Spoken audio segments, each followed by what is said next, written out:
Sur les bords du lac du Bourget, la radio autrement. Radio Grand Lac.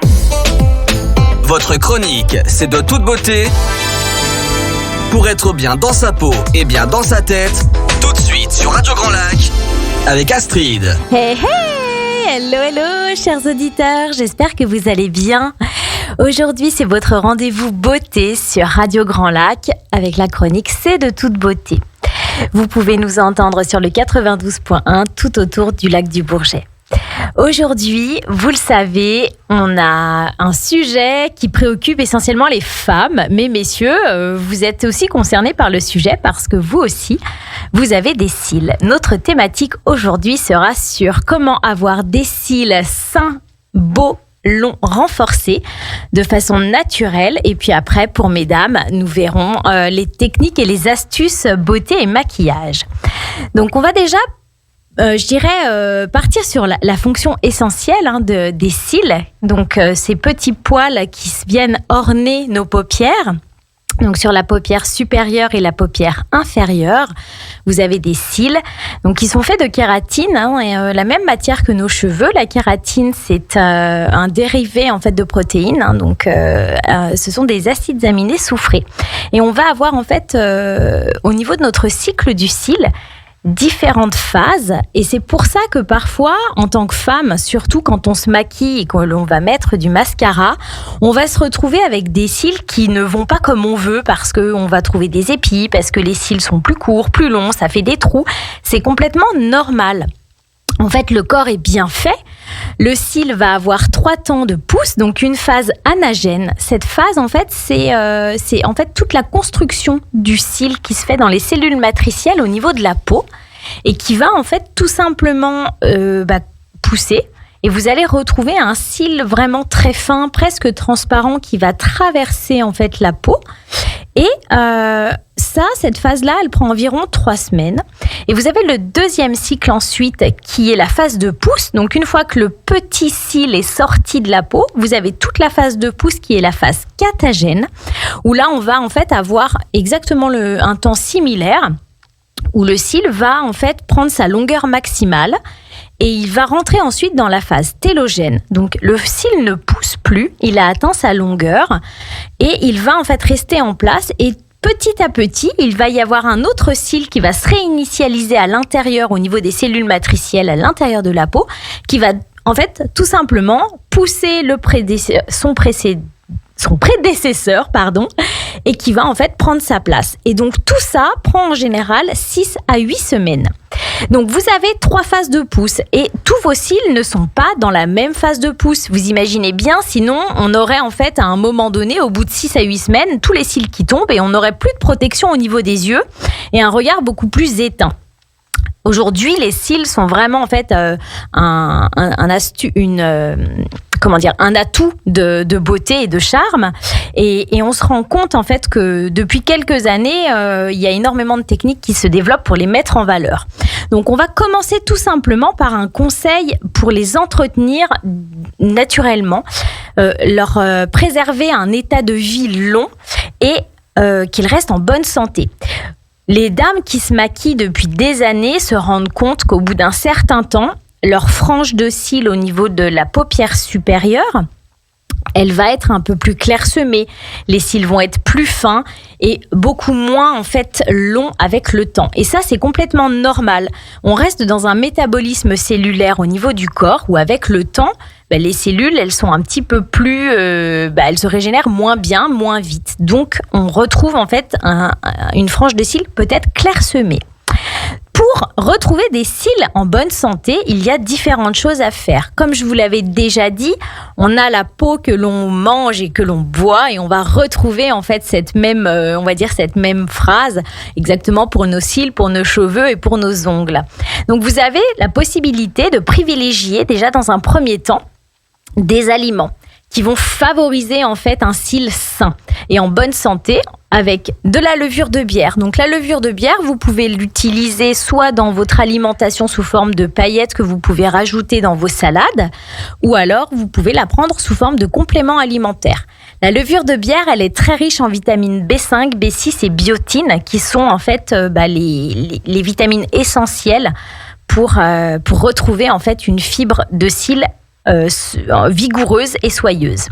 Ensuite, vous avez dans votre alimentation l'intérêt et je dirais la possibilité d'enrichir en poisson, en œufs et en poulet, qui sont en fait des sources de kératine, donc de protéines, puisque je vous l'ai dit précédemment, la kératine, c'est un dérivé de protéines. Et vous avez ensuite les acides gras qui vont vraiment en fait favoriser le côté soyeux de votre cil, le côté, on va dire, cil en bonne santé, un joli cil qui se dessine et qui remonte et qui pousse dans sa longueur avec la spiruline et le quinoa. Donc, levure de bière, poisson, œuf, poulet, spiruline et quinoa que vous allez pouvoir en fait enrichir dans votre alimentation. Vous avez également, je dirais, des conseils les plus, on va dire, les plus simples qui sont du bon sens. C'est que la première des choses lorsque l'on va se maquiller, ça va être toujours de se démaquiller avant d'aller se coucher. Vous allez favoriser en fait la stimulation de votre cil, de pouce, tout simplement par le fait de venir travailler au niveau de votre paupière. Vous allez relancer le processus de création de matière, de kératine. On va se démaquiller correctement, mais en douceur, c'est-à-dire qu'on ne vient pas frotter et irriter la peau. On prend un coton, on l'imbibe suffisamment de lotion démaquillante et on va en fait au départ presser un petit peu comme si on voulait faire une compresse au niveau des yeux, de manière à imbiber le mascara et ensuite avec le coton, on va venir nettoyer par des mouvements circulaires très doux. Donc la première des choses, c'est un bon démaquillage le soir, tout en douceur. La deuxième chose, ça va être d'éviter de se frotter ou de se gratter les yeux, parce que lorsque l'on vient en fait activer par un geste un petit peu brutal, on va facilement casser les cils ou les arracher. Et donc là, forcément, on va couper le processus de pousse et on est obligé de réattendre un cycle complet que tout se réinitialise en interne. Donc on reste toujours délicat avec ses yeux. Il y a une arme fatale pour les femmes qui est encore très utilisée, qui est le recourbe-cils. Alors le recourbe-cils, vous avez eu énormément de progrès qui ont été faits en fait sur la technicité de cet appareil. Pour autant, ça reste quand même quelque chose qui peut, à l'usage quotidien, vraiment fragiliser votre cil, notamment au niveau de la base, et ce qui fait que les cils vont se casser au bout d'un moment. Donc, allez-y avec parcimonie au niveau du recourbe-cils. Vous avez également, ce qui est très en vogue actuellement, des cures de sérum. Donc, vous allez retrouver comme un petit mascara ou un petit embout d'eyeliner, imbibé en fait de produits qui vient stimuler la pousse et renforcer votre cil. Il y a de très très bons résultats. Vous trouvez ces produits en général chez les parapharmacies, dans les parfumeries, dans les instituts et toutes les personnes qui vont être spécialisées en fait en beauté du regard. Il y a quelques incontournables sur le marché qui font fureur, qui marchent très bien. Je vous laisserai regarder en fait tout simplement sur internet les recommandations. Vous l'utilisez sous forme de cure tous les jours, le matin et le soir, et vous verrez il y a un résultat qui est très très probant. Si vous êtes un petit peu plus axé sur quelque chose de bio et de plus accessible en termes de prix, vous allez retrouver en fait l'huile tout simplement que vous allez pouvoir appliquer le soir ou le matin. Alors idéalement le soir parce que le matin si on se maquille, ça va donner un effet un peu qui va manquer de netteté, je dirais, en termes de résultats. Vous avez l'huile de ricin, vous avez l'huile d'olive et l'huile de coco. L'huile de coco sera la plus fine, donc ce sera celle qui vous donnera en fait le moins de désagréments sur le côté oculaire. On n'oublie pas que tous les corps gras qui vont pénétrer dans l'œil ont tendance à irriter l'œil, ce qui fait que quand vous allez vous réveiller le matin, le lendemain, vous risquez d'avoir les yeux un peu gonflés.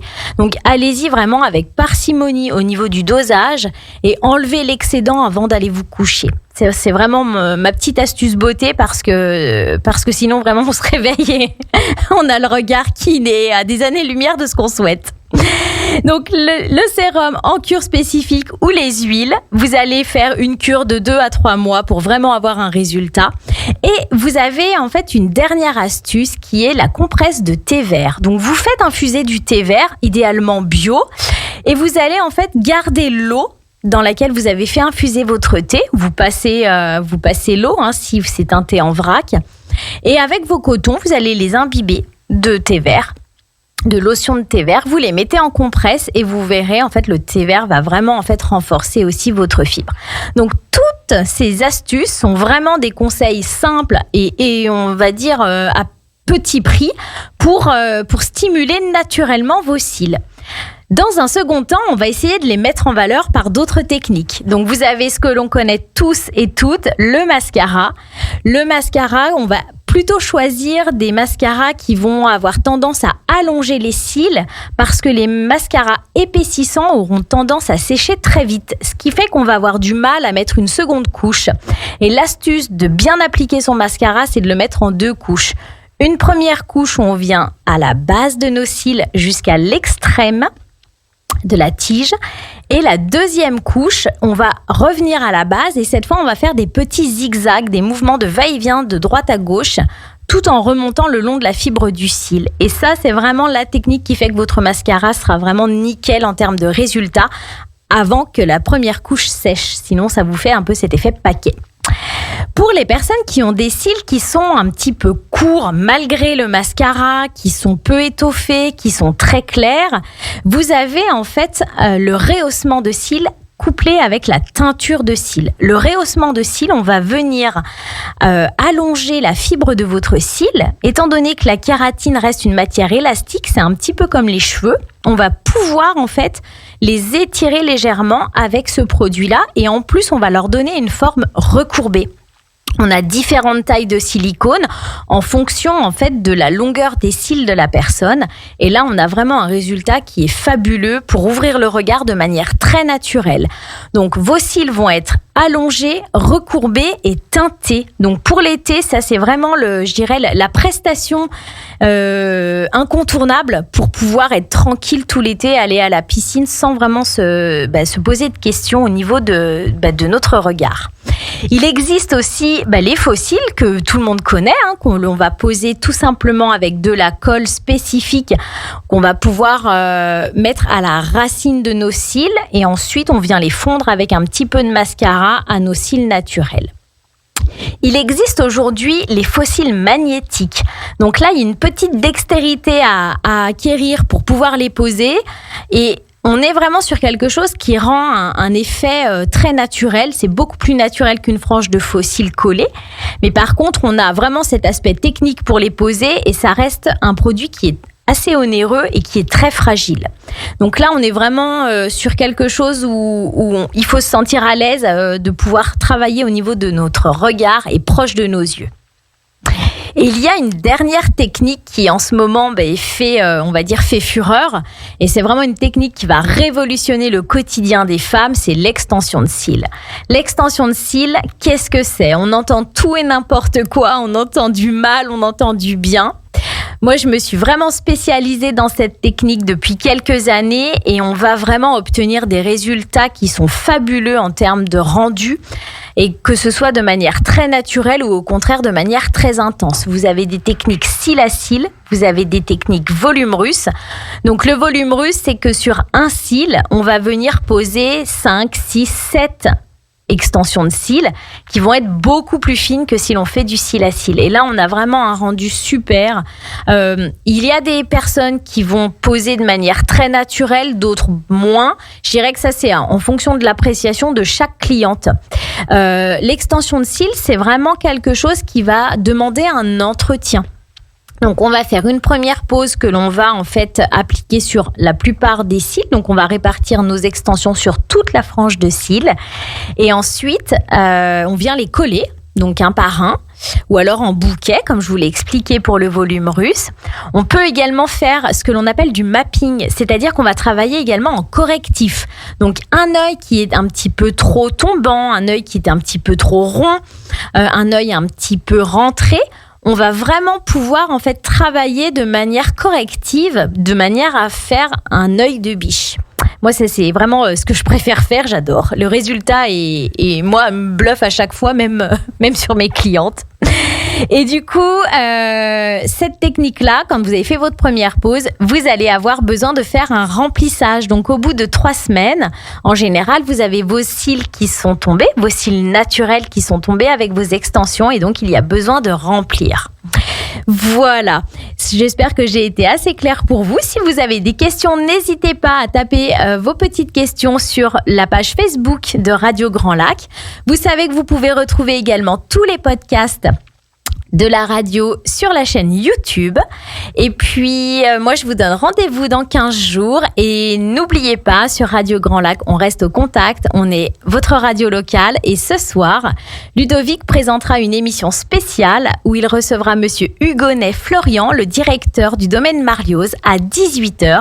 Il sera en direct et il vous donnera certainement l'envie de vous chouchouter dans la continuité de la chronique. Je vous souhaite une belle fin de journée à tous et je vous dis à très vite.